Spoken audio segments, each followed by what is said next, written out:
I'm going crazy. I'm going crazy. 무뎌져 버린.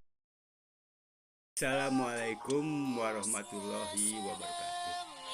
Perkenalkan, nama saya Iwan Rudi Setiawan. Di dunia maya biasa saya menyebutnya Iwan Bagja Salawasna. Dalam kesempatan ini semoga kalian dalam keadaan sehat walafiat dan tidak kekurangan pulsa atau kuota sehingga bisa mengikuti pelajaran ekonomi pada saat ini. Yang kemarin kalian sudah melakukan ulangan, berarti itu bab 1 sudah selesai. Sekarang menginjak ke bab 2, yaitu masalah pokok ekonomi. Di sini masalah pokok ekonomi itu ada masalah pokok ekonomi modern dan ada masalah pokok ekonomi secara klasik. Jadi ada dua tinjauan, ada tinjauan modern dan ada tinjauan klasik. Yang bagaimanakah yang modern itu? Yuk kita ikuti materi ini. Kita mulai saja dengan Bismillahirrahmanirrahim. Kesenjangan antara kebutuhan manusia yang tidak terbatas dengan ketersediaan sumber daya yang terbatas memunculkan permasalahan ekonomi. Masalah ekonomi tersebut pada gilirannya mendorong manusia untuk berpikir dan bertindak kreatif dalam cara bagaimana menggunakan sumber-sumber ekonomi yang terbatas jumlahnya tersebut agar mampu memenuhi kebutuhan manusia dengan sebaik-baiknya. Seperti yang kalian sudah beberkan bahwa saya memiliki uang saku sekian tetapi memiliki kebutuhan yang banyak, sehingga kalian berpikir bagaimana caranya agar satu kebutuhan bisa juga kita membeli kebutuhan yang satu, bisa juga membeli kebutuhan yang lain, atau kita bisa mengorbankan sebuah kebutuhan untuk memenuhi kebutuhan yang lain. Nah, itu berarti kalian itu sudah melakukan tindakan yang rasional sesuai dengan prinsip ekonomi, yakni berusaha dengan ketersediaan atau bahan yang terbatas untuk memperoleh hasil yang maksimal. Sebetulnya seperti yang sudah diungkapkan, sudah dijelaskan, sudah dibeberkan pada minggu-minggu sebelumnya, pada episode sebelumnya, bahwa kalian diminta prinsip ekonomi seorang pelajar itu apa ya? Prinsip ekonomi seorang pelajar itu apa? Banyak kalian yang menjawab yang kurang tepat ya. Yang seharusnya prinsip ekonomi seorang pelajar itu bahwa kalian itu memiliki waktu yang terbatas ya. Nah, di situ ya. Waktunya terbatas ya. Jadi prinsipnya itu dengan waktu yang terbatas untuk memperoleh hasil belajar yang sebanyak-banyaknya. Itu yang harusnya kalian tuliskan sebagai seorang prinsip seorang pelajar, yaitu dengan waktu yang terbatas untuk memperoleh hasil belajar yang sebanyak-banyaknya atau semaksimal mungkin. Baik, kita lanjutkan. Saat ini memang tingkat kemajuan sebagai bangsa penduduk di bumi ini sudah berada dalam tahap modern, di mana kebutuhan hidup semakin kompleks, sedangkan sumber daya yang tersedia semakin menipis. Hal inilah yang memunculkan masalah pokok ekonomi modern. Sumber daya yang tersedia semakin menipis, sedangkan kebutuhan semakin banyak dan kompleks. Yang ini pandangannya itu berbeda dengan pandangan klasik. Sejalan dengan perkembangan zaman semakin modern suatu kelompok masyarakat, maka kebutuhan hidupnya semakin banyak dan kompleks. Adapun beberapa masalah pokok dalam ekonomi modern dapat dijelaskan dengan pertanyaan. Jadi what apa, how, bagaimana, dan for whom, untuk siapa. Jadi ada 3 di masalah ekonomi itu, yang di modern itu, masalah pokok ekonomi modern itu ada 3: what, how, dan for whom. Barang apa, bagaimana cara barang apa yang akan dibuat, bagaimana cara membuatnya, dan untuk siapa barang itu dibuat. Itu ya kita kupas tentang what itu, barang apa yang akan diproduksi, barang yang akan diproduksi, dan berapa banyak. What ini, barang apa yang akan diproduksi itu, kita jangan langsung memproduksi sebuah barang ya, tanpa memperhitungkan ya. Kita harus memikirkan. Di sini ada seorang wira swastawan ya, seorang entrepreneur itu selalu menentukan ingin membuat sebuah barang. Nah, barang itu, barang apa yang akan dibuat, kemudian berapa banyaknya, nantinya itu untuk siapa barang itu tersebut dibuat ya. Nah, itu jadi dalam ini menentukan barang apa yang akan diproduksi itu adalah masalah utama dan penting dalam ekonomi. Ini terlepas dari supply, jadi penyaluran sumber daya yang terbatas. Sedikit saja kesalahan dalam menentukan apa yang akan diproduksi dapat menyebabkan kerugian besar. Coba bayangkan kita membuat barang tapi tidak ada yang bisa menggunakannya. Atau kita ingin menciptakan barang tapi tidak bisa, bagaimana membuatnya ya? Bagaimana cara membuatnya. Nah, itu juga adalah suatu hal yang sia-sia. Kemudian yang kedua, bagaimana cara memproduksi ya? Bagaimana cara memproduksi ya? Sini bagaimana cara memproduksi barang tersebut. Masalah pokok ekonomi modern yang kedua adalah berkaitan dengan cara memproduksinya ya. Cara memproduksinya, bagaimana cara memproduksinya ya? Bagaimana cara memproduksinya. Nah, di sini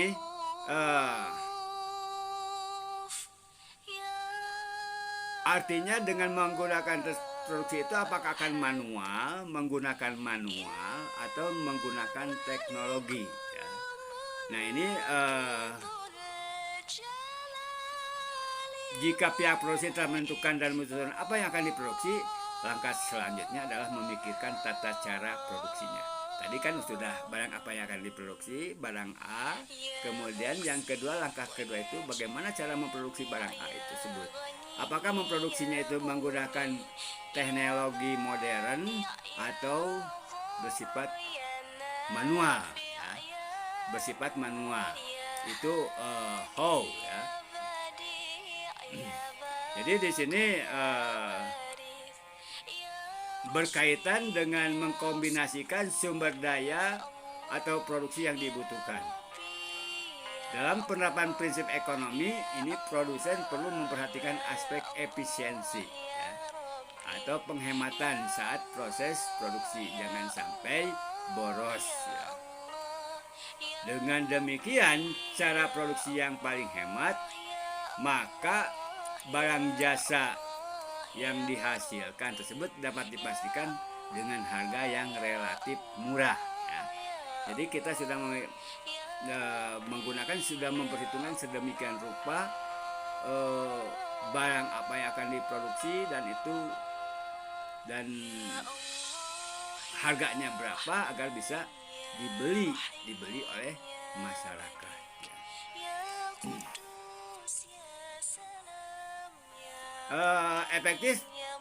Efektivitas dan efisiensi dalam proses produksi juga berkaitan dengan spesialisasi pembagian kerja. Ada juga kebijakan untuk menggunakan cara produksi padat karya ya, labor intensif. Padat karya itu menggunakan banyak orang ya, sedangkan padat modal itu menggunakan modal yang banyak ya. Beberapa pertimbangan dan pertanyaan mendasar dan membuat proses produksi lebih baik antara lain apakah cara produksi yang digunakan bisa menyebabkan pencemaran lingkungan, sudah melakukan ya, sudah melakukan uji ya uji uji AMDAL ya, analisis ya, masalah dampak lingkungan ya, AMDAL.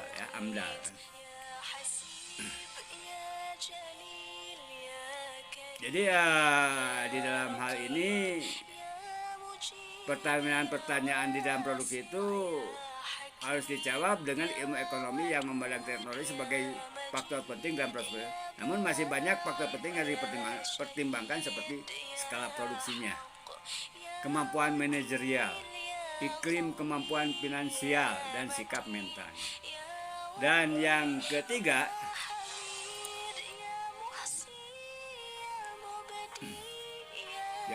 ini ada siapa pelaku produksi ya.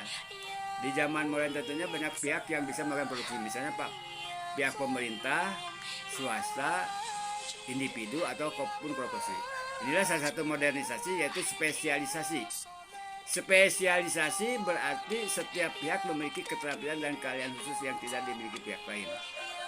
Pertimbangan mengenai pelaku produksi merupakan hal penting karena setiap pihak memiliki kelebihan untuk memproduksi lebih baik. Misalkan PLN itu yang memproduksinya itu negara. Kenapa tidak diswastanisasikan? Kenapa tidak diberikan kepada pihak swasta? Tentu itu ada pertimbangan khusus untuk menyerahkan hajat hidup orang banyak ya. Hajat hidup orang banyak diserahkan kepada pihak swasta, dan itu adalah tugas negara untuk menyelamatkan daripada rakyatnya oleh para pengusaha-pengusaha yang kurang bertanggung jawab. Yang keempat adalah untuk siapa barang tersebut diproduksi. Volume. Masalah ini bukan hanya menyangkut kepada pihak siapa barang produksi tersebut dipasarkan, tetapi siapa saja yang ikut menikmati hasilnya. Seperti yang kita ketahui bahwa produksi barang dan jasa yang dilakukan bukan hanya tertuju untuk konsumen yang akan mengkonsumsi barang dan jasa tersebut. Dalam kegiatan produksi ternyata masih banyak pihak lain yang diuntungkan. Dengan adanya kegiatan produksi, para pekerja akan menerima upah, para pemilik bahan baku akan menerima uang, penjualan bahan baku, pemodal akan memperoleh keuntungan, pemilik gedung dan tanah akan menerima uang sewa. Itu 4 faktor yang jadi yang dimaksud dengan untuk siapa barang dan jasa diproduksi sangat berkaitan dengan siapa saja yang akan menikmati pendapatan dan hasil dari kegiatan produksi. Hal ini juga terkait bagaimana cara mendistribusikan hasil atau pendapatan tersebut secara adil dan agar tidak terjadi kesenjangan dan kecemburuan antar pemilik faktor produksi di Indonesia sendiri. Pembagian pendapat itu sudah diatur dalam sebuah regulasi atau aturan yang mengatur cara mengupah tenaga kerja hingga bisa dianggap adil. Salah satu aturan disebut adalah penetapan UMR, upah minimum regional.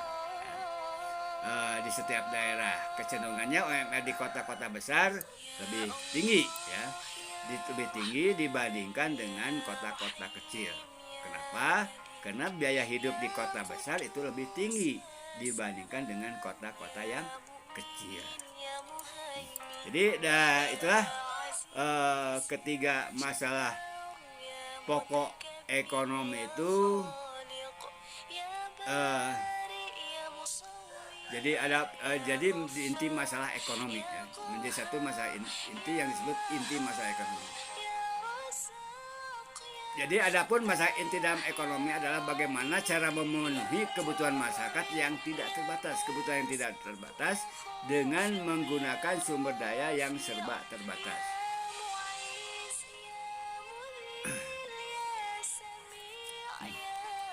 Selanjutnya bahwasannya masalah-masalah itu masalah WOS ya, bahwa permintaan konsumen atau masyarakat menjadi penentu utama ya, yang mempengaruhi seberapa banyak barang yang akan diproduksi. Jika jumlah permintaan konsumen meningkat, maka dengan cenderung harga akan cenderung naik dan membuat produsen memperoleh keuntungan lebih. Jadi sebetulnya para pengusaha itu sebelum memproduksi suatu barang, dia akan melakukan penelitian dulu, riset dulu. Jadi di satu daerah barang apa yang ada itu, ya, barang apa yang ada di situ. Ya. Misalkan sabun, ada sabun apa saja, ya. Ada sabun apa saja di daerah tersebut. Ada 3 sabun misalkan. Bagaimana? Apakah 3 merek sabun itu bisa diterima atau tidak, atau ada yang kekurangan? Nah, bila ada yang kekurangan, maka si produsen akan membuat sebuah sabun yang baru, ya, sebuah sabun yang baru yang tentu saja sabun tersebut akan lebih baik daripada sabun-sabun yang lainnya. Jadi dia akan memperoleh hasil yang lebih bagus. Ya. Dari masalah tadi, ya, itu masalah ekonomi modern. Ya. Selanjutnya adalah masalah pokok ekonomi klasik. Ya. Tahu klasik? Pernah dengar musik klasik? Ya. Pernah dengar musik klasik? Ada istilah musik klasik? Tahukah kalian apa yang dimaksud dengan klasik? Klasik itu adalah sesuatu yang lama, ya. Sesuatu yang lama tetapi masih bisa digunakan sekarang ini, ya. Jadi itu yang dulu tapi masih bisa digunakan sampai sekarang ini. Demikian pula di sini ada masa ekonomi klasik, masa pokok ekonominya sudah lalu tapi teorinya teori yang lalu tapi masih bisa digunakan pada saat modern ini. Di sini tokoh ekonomi klasik itu dipelopori oleh Adam Smith, sehingga Adam Smith ini dikatakan dijuluki sebagai bapak ilmu ekonomi dunia. Bapak ekonomi, ilmu ekonomi dunia. Jadi bukan Pak Iwan bapak ekonomi itu, ya. Bukan Pak Iwan. Yang bapak ekonomi itu adalah namanya Adam Smith, ya. Ini namanya adalah Adam Smith. Ini namanya Adam Smith. Ya. Ini namanya Adam Smith adalah tokoh atau boleh dikatakan bapaknya ilmu ekonomi dunia. Nah, jadi dia mengumpulkan bahwa permasalahan ekonomi itu merupakan satu kesatuan proses yang terdiri dari proses produksi, distribusi, dan konsumsi.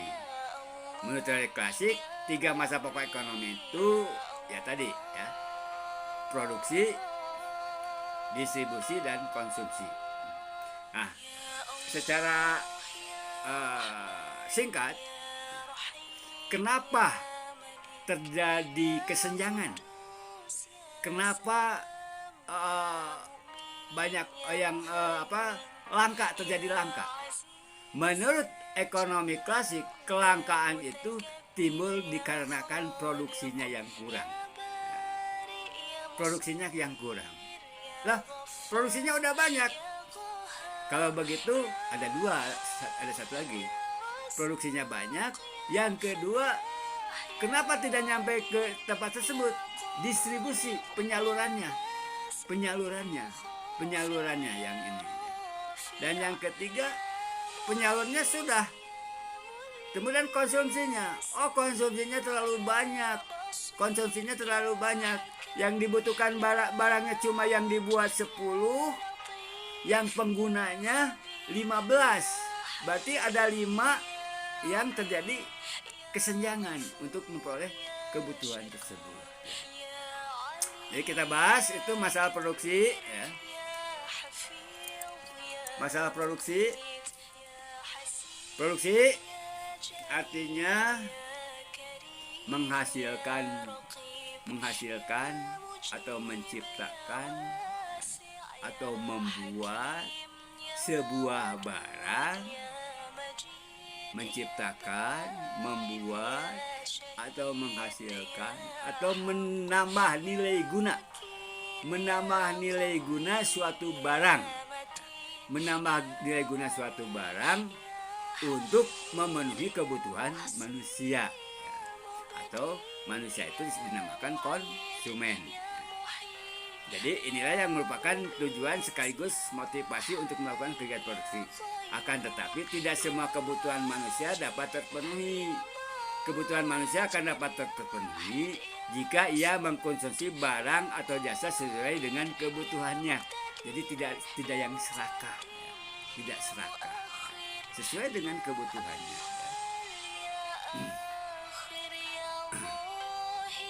Untuk memproduksi suatu barang itu berarti memerlukan sumber-sumber ekonomi, mulai dari sumber daya alam, ya, mulai daripada sumber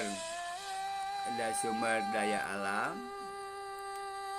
sumber daya manusia, ya, maupun sumber daya modal dan keterampilan pengusaha. Jadi ada sumber daya alam, ada tenaga kerja manusia, ada modalnya, dan ada entrepreneur, kewirausahaan. Itu yang harus ya memerlukan sumber-sumber tersebut. Ya. Jadi sumber daya alam, sumber daya manusia, sumber daya modal, dan keterampilan pengusaha atau entrepreneur. Ya. Kemudian yang kedua tadi masalah penyaluran distribusi. Masalah distribusi. Distribusi adalah kegiatan menyalurkan barang jasa hasil produksi kepada konsumen. Jadi dari produsen disalurkan kepada konsumen. Jadi di sini alurnya itu bisa saja dari pabrik, ya, dari pabrik tidak langsung, ada yang skala kecil biasanya dari pabrik langsung ke konsumen, ya. Misalnya tukang tahu. Dari konsumen tuh beli tahunya langsung ke pabrik, ya. Karena dekat pabriknya, jadi konsumen tuh langsung beli tahunya ke pabriknya, atau beli kerupuk langsung ke pabriknya juga. Tapi dalam jumlah yang besar, yang jauh, ya, yang jauh itu memerlukan ada distributor, ya. Ada distributor, ada agen, kemudian ada retail, ya. Ada retail pengecer, dan warung-warung itu kita itu di masa itu pergi ke warung-warung, ke retail, warung-warung tetangga, atau ke serba yang ada di dekatnya itu. Jadi jalurnya dari pabrik ke distributor ke agen besar, kemudian ke retail, ya. Retail itu pengecer, ke pengecer, dan baru konsumen membeli ke pengecer itu, ya. Jadi ya faktor yang mempengaruhi saluran distribusi itu adalah, ya, pasar, barang, perusahaan, dan kebiasaan pembeli. Distribusi itu sendiri ada dua cara, ada distribusi secara langsung, ya, ada distribusinya secara langsung, kemudian ada juga distribusi secara tidak langsung, ya, secara tidak langsung. Jadi melalui perantara-perantara. Dan yang terakhir adalah masalah konsumsi. Konsumsi adalah kegiatan menggunakan, menghabiskan, atau memanfaatkan barang yang dihasilkan oleh produsen. Jadi kegiatan menggunakan baju, menghabiskan makanan, memanfaatkan barang yang dihasilkan oleh produsen. Kalian di sekolah menggunakan kursi memanfaatkan. Itu artinya biasanya geus ngadar bangku sekolah sebiji ya. Geus ngadar bangku sekolah sebiji. Ngadar bangku ya. Itu artinya itu kamu itu sudah mengkonsumsi bangku sekolah berapa ya. Mengkonsumsi bangku sekolah itu berarti kamu itu memanfaatkan ya. Menggunakan barang yang ada ya. Barang yang ada itu konsumsi, kamu udah mengkonsumsi bangku berapa. Mengkonsumsi itu bisa saja artinya memanfaatkan, tidak serta-merta dinamakan kegiatan menghabiskan ya. Jadi menghabiskan menggunakan. Ada yang dua faktor yang mempengaruhi ya kegiatan konsumsi. Ada dua faktor yang mempengaruhi kegiatan konsumsi, yaitu faktor intern meliputi sikap, kepribadian, motivasi diri, pendapatan seseorang, selera, dan watak atau karakter. Jadi kita membeli barang itu karena kita memiliki sikap kepribadian ya. Ada sikap kepribadian. Misalkan wah, kamu senangnya barang-barang bermerek ya. Itu adalah merupakan sifat atau kepribadian yang tentu saja untuk memotivasi diri ya. Wah, kamu tidak membeli barang yang bermerek karena pendapatannya segini ya. Pendapatan saya harus dibagi-bagi dengan kebutuhan-kebutuhan yang lainnya. Kemudian ada namanya faktor ekstern, di luar, meliputi kebudayaan, adat istiadat, status sosial, keluarga, lingkungan masyarakat, dan pemerintah ya. Jadi konsumsi itu mengapa ya, kalau misalkan sekarang orang Sunda itu ya senang menggunakan ikat kepala ya, senang menggunakan pangsi, itu adalah adat ya, karena adat ya. Kemudian status sosial ya, peningkatan status sosialnya. Bagaimana status sosialnya? Apakah dia orang kaya, tidak mungkin membeli ya barang-barang yang tidak bermerek gitu ya. Orang kaya harus barang-barang yang bermerek ya, dan mungkin tidak akan terbeli oleh orang-orang yang miskin. Kemudian ada keluarga, karena keluarga, dorongan keluarga, dan lingkungan masyarakat atau pemerintah. Jadi pokok masalah ekonomi klasik itu ada 3. 1, masalah produksi, 2, masalah konsumsi, dan 3, masalah distribusi. Itu menurut pandangan ekonomi klasik. Pandangan ekonomi modern biasanya ada 3, tapi di sini ada tambahan ya, yaitu what, barang apa yang akan diproduksi, how, bagaimana cara memproduksinya, dan for who, untuk siapa barang itu diproduksi. Dan yang ini yang keempat itu ada who ya, untuk siapa ya, siapa. Itu sebetulnya for whom itu sudah termasuk siapa ya, untuk termasuk siapa ya. Begitu penjelasannya, mudah-mudahan ada guna dan manfaatnya. Semoga kalian tetap semangat di dalam belajar ini. Dan jangan lupa yang kemarin yang nilainya kecil-kecil, silahkan perbaiki lagi ya.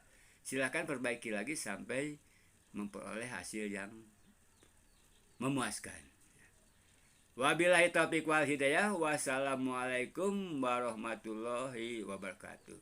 Assalamualaikum warahmatullahi wabarakatuh.